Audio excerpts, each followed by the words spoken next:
In conversation with the Valley Radio Online.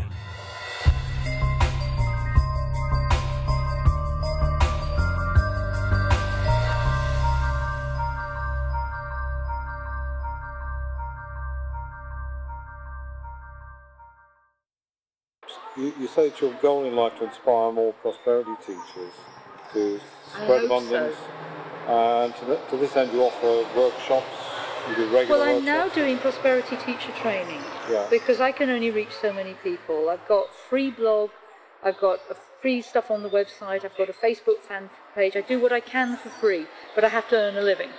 And I do earn a good living, and I've been teaching 10 years now, really good practical prosperity workshops with techniques that literally work. But I have people who are financially embarrassed.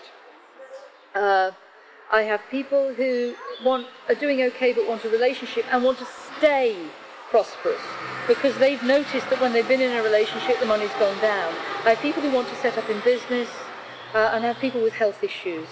So I get all sorts of people, but the work works for everything.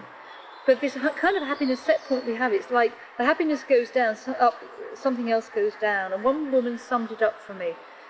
And it's heartfeltly horrible what she said, but I think a lot of people resonate with it. She said, I want the relationship. I want the financial prosperity. I want the happiness. But I'm afraid that when I get that, that's the day I'll find the lump. Because that fear is there. And she's going to manifest what she's fearful of. She's afraid she's going to manifest what she's fearful of because she doesn't feel that she's worth all these things. And that's when it comes back. All prosperity conscious work is actually about worth. We seek worth in the eyes of the world. And the modern world is, you're nobody unless you're doing a fun run for charity. You know, everybody's got to get sponsored to do the fun run for charity because that's how they're seeking worth. And although I have favourite charities of my own that I give to as much as I can, charities that actually help people grow and develop and become more prosperous in their own way. What worries me about the idea of I can't have fun unless I'm raising money for other people. I can't go to Nepal unless I'm raising money for a charity on a sponsored thing. I can't go to the desert to be with a Bedouin unless I'm raising money for charity in the same time. Is if we do it like that, it means we need there to be charities, which we need there to be people worse off than us so that we can have our fun. And I don't want the world like that. No. And I can't change the world that much, but I want us to understand the importance of self-worth so we know how to fish, so we can teach the others how to fish. And my ultimate goal, and it won't, I don't think, happen in my lifetime, would be for there to be no need for charity because everybody understands prosperity. Which brings us nicely into your new book, From Credit Crunch to Pure Prosperity. That came out quite recently. That came out recently from O Books, yes. And it's got a digest of everything I've learned in the last 10 years. And it's got a 40-day turnaround process, and it's got everything in it that I've found works. And if you just do the book, it will change your life. And I know it will, because it is.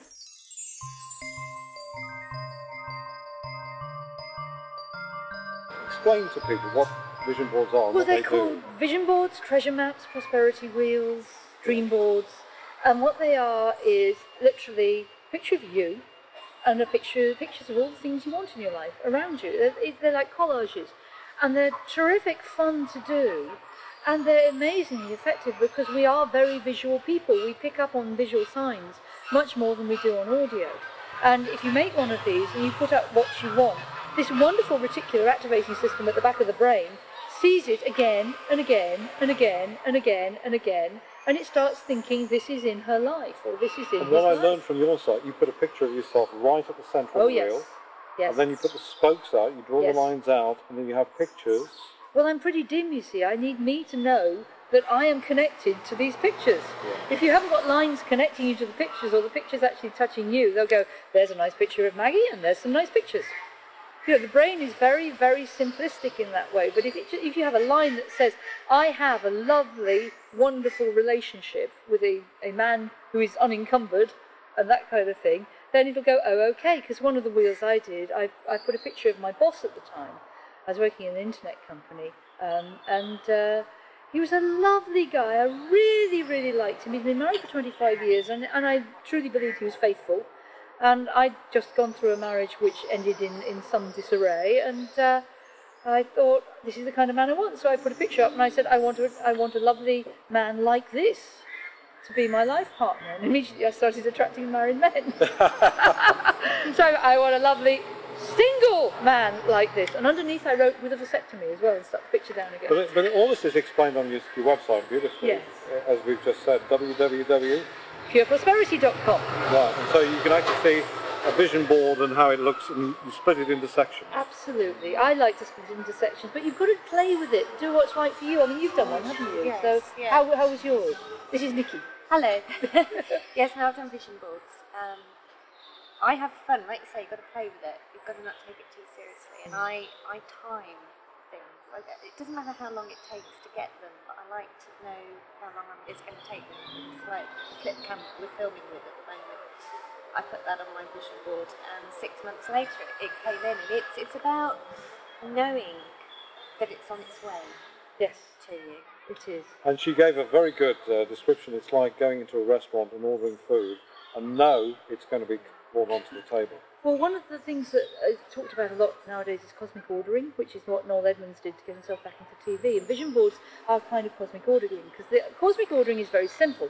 It's universe, deliver to me so and so, and then never think about it again. But of course we do think about it again. We go, well, do I want a green one or a blue one? And will my mother still like me if I've got that amount of money? And is it going to, and when's it going to come? And it hasn't come yet, hasn't come yet, hasn't come yet. I really want this, but it hasn't come yet, it hasn't come yet. And the universe is going, well, you wanted it once, you don't want it 17 times, you want it once, you don't want it 104 times. Well, you don't want it then. But with a vision board, it's, I want it. I've actually put it up there and I want it. And every time you go past it, you see, that is in my life, that is in my life, that is in my life.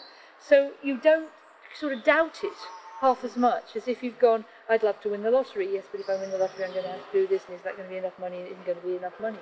I do a game at the Prosperity Workshop called the Money Game, which my ex-husband Jonathan taught me, and it was the angel of prosperity comes fluttering and dropping money into your lap unconditionally. And quite often, up until you get to about £250,000, people's first thought is it's not enough. You drop £10,000 into their lap, and their first thought is it's not enough. And immediately she said, cancel that. Yeah. Because, you know, the universe thinks, you think, I'd like £10,000. Oh, what a great idea, but that's not going to clear me out of debt. You see, you've immediately cancelled the order. So you've got a counter-intention.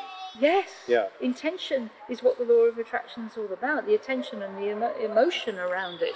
You know, Jesus said, ask believing and it is given. Ask doubting and it is given. Don't work. Quite simple.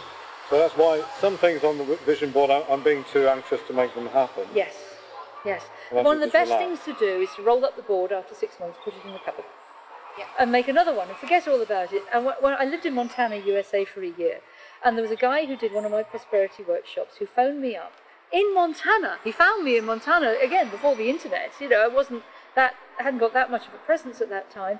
And he phoned up and said, I had to call you because I wanted to, when I came to your workshop, I wanted money and a good relationship, if you remember. And he said, I'm happily married now with a son. And we're just moving house, and I've just opened the wardrobe and got out the prosperity wheel, and I've unravelled it. And he said, do you remember when I wanted a picture of me? He was a violinist. Wanted a picture of me in the middle of this board. He didn't have a picture of me. And you took a picture of me at a festival we went to together the following week. So I did. I took this picture of him playing his violin. And he said, I am now married to the woman on the poster behind me in that picture. That's amazing.